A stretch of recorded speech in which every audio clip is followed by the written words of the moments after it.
নমস্কার। আজকে আমরা প্রাথমিক বা প্রাইমারি শ্রেণীর বাচ্চাদের জন্য কিছু ট্রান্সলেশন সলভ করার চেষ্টা করব এবং সেটি হচ্ছে ইউজ অফ হ্যাজ ও হ্যাভ, অর্থাৎ হ্যাজ ও হ্যাভের ব্যবহার অনুযায়ী আমরা ট্রান্সলেশনগুলো করার চেষ্টা করব। চলুন শুরু করা যাক। 1. আমার একটি পুতুল আছে। আমার ইংরেজি হবে আই।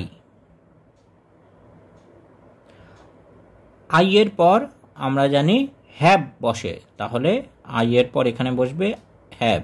আই হ্যাভ একটি পুতুল আছে, a doll. I have a doll. 2 নম্বরে বলেছে আমাদের একটি বাড়ি আছে। আমাদের ইংরেজি উই। উই যেহেতু প্লুরাল এবং প্লুরাল হলে বসবে have. We have a house. বাড়ি ইংরেজি হাউস। 3. তোমার একটি গাড়ি আছে। তোমার ইংরেজি ইউ। ইউ এর পর হ্যাভ বসে। You have a car. Full stop. 4 নম্বরে তোমাদের একটি গাড়ি আছে। তোমাদের ইংরেজিও ইউ। তুমি তোমরা উভয় বোঝাতে ইউ ব্যবহার হয়। ইউ এখানেও ইউ এর পরে হবে হ্যাভ। ইউ হ্যাভ এ কার। তারপর 5 নম্বরে বলেছে তার একটি ব্যাট আছে। তার এখানে তার ইংরাজি হি এবং হি সিঙ্গুলার নাম্বার এক বচন, এর পরে হবে has.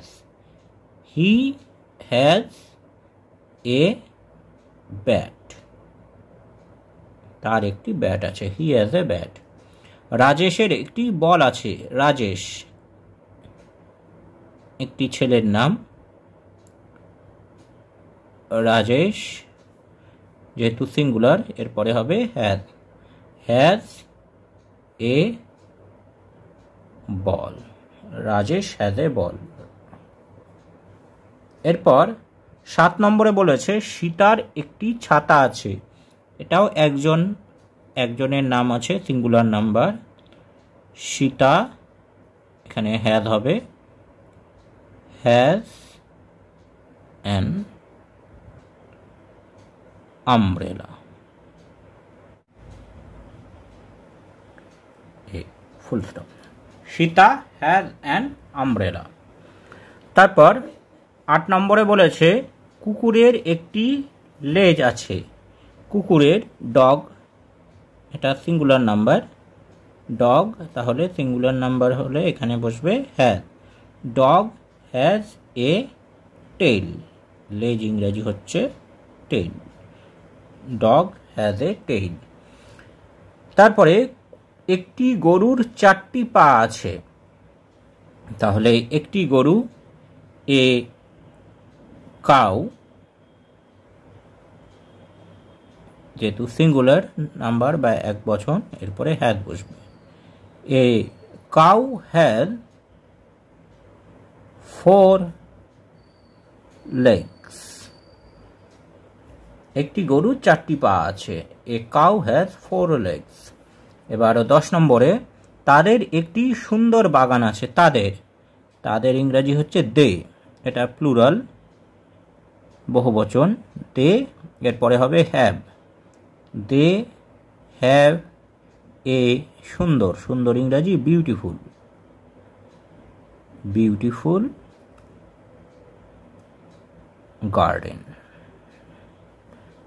They have a beautiful garden. Full stop.